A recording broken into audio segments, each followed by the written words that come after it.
Good evening, visitors. Welcome to the Australian War Memorial's last post ceremony. My name is Chris Weidenbar, and joining us today from the Royal Australian Navy is Warrant Officer Nikolai Rofe. We welcome the veterans who have served, those that are still serving, and the families that love and support them. We acknowledge the members of RSL and Services Clubs Association, RSL Victoria, and RSL Queensland who are watching this broadcast across Australia. During the ceremony, wreaths will be laid at the base of the pool of reflection by visitors and by students on behalf of the following schools. From New South Wales, Winston Heights Public School, Winston Hills, and from Queensland, Cannon Hill Anglican College Primary Department, Morningside. I ask you all to please stand and join in singing the National Anthem.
Thank you. Students, you may be seated.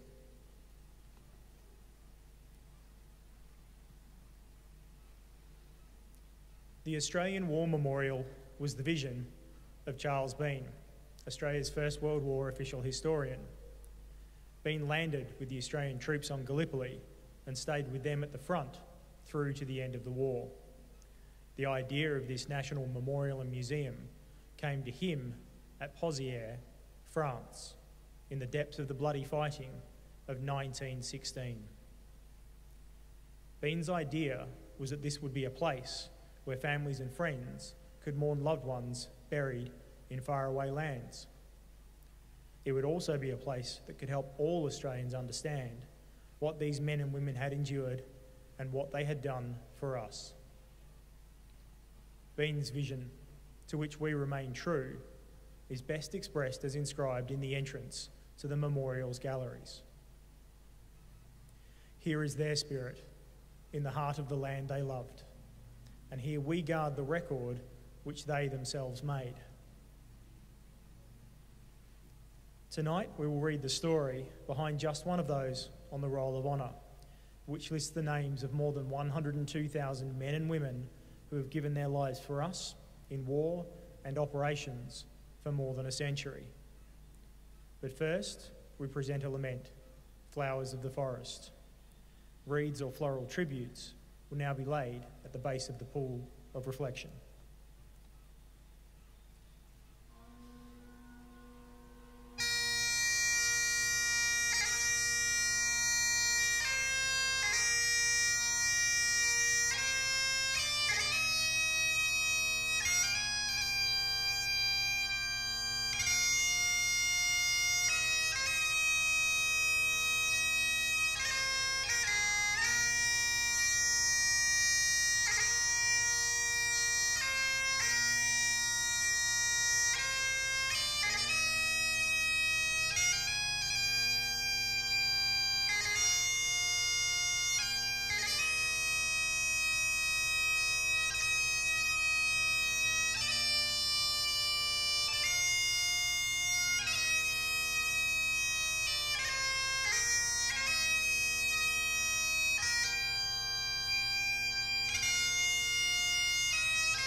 Today, we remember and pay tribute to Flight Sergeant Robert Maxwell McLay.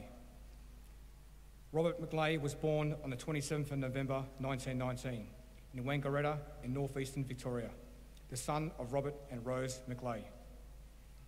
Growing up, he attended Frankston High School, played tennis, was a keen golfer, and enjoyed ice skating. Following his schooling, he undertook further tuition at Swinburne Technical College in the Melbourne suburb of Hawthorn, before being employed as a junior draftsman and technical assistant at the State Electricity Commission. On 26th of April 1941, McLay enlisted in the Royal Australian Air Force. He soon commenced training as a pilot, and on the 1st of September 1941, left Australia for overseas service. As part of the Empire Air Training Scheme, McKay was one of almost 27,500 RAF pilots, navigators, wireless operators, gunners and engineers who throughout the course of the war joined squadrons based in Britain. McLay arrived in Durban, South Africa, before travelling to Rhodesia, where he undertook further training. Arriving in Britain on September 1942, he undertook further specialist training before his posting on the 2nd of February 1943 to Number 611 Squadron, Royal Air Force. Number 611 Squadron was a Spitfire squadron which at the time was based at RAF Station Biggin Hill. On the 14th of March 1943, McLay was taking part in an offensive sweep over northern France with 11 other Spitfires from the squadron. Near Burke Bay, France, the group encountered a number of enemy fighters. McLay's Spitfire was last seen diving steeply with 2 enemy aircraft on his tail. McLay was killed in action. He was 23 years of age. His body was recovered and buried in the Interpla military cemetery in France. McLay's name is listed here on the Roll of Honour on my left, among almost 40,000 Australians who died while serving in the Second World War. A photograph of his headstone is displayed today beside the pool of reflection. This is but one of many stories of service and sacrifice told here at the Australian War Memorial. We now remember Flight Sergeant Robert Maxwell McLay, who gave his life for us, for our freedoms, and in the hope of a better world.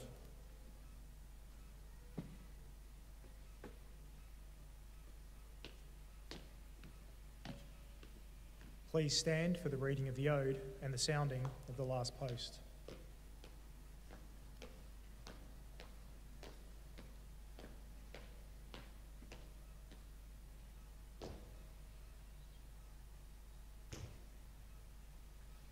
They shall grow not old, as we that are left grow old. Age shall not weary them, nor the years condemn. At the going down of the sun, and in the morning, we will remember them. We will remember them.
Lest we forget. Lest we forget.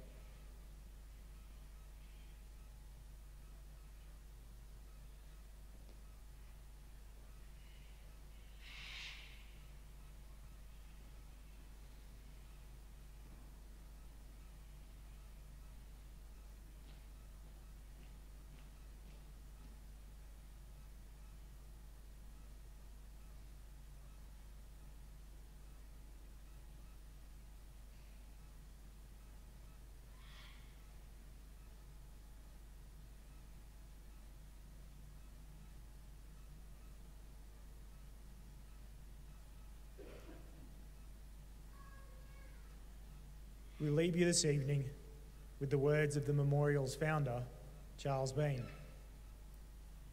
Many a man lying out there at Poziere or in the low scrub at Gallipoli with his poor, tired senses barely working through the fever of his brain has thought in his last moments, well, it's over. But in Australia, they will be proud of this. Ladies and gentlemen, girls and boys, that concludes the last post ceremony. We thank you for visiting the Australian War Memorial and wish you all a very good evening.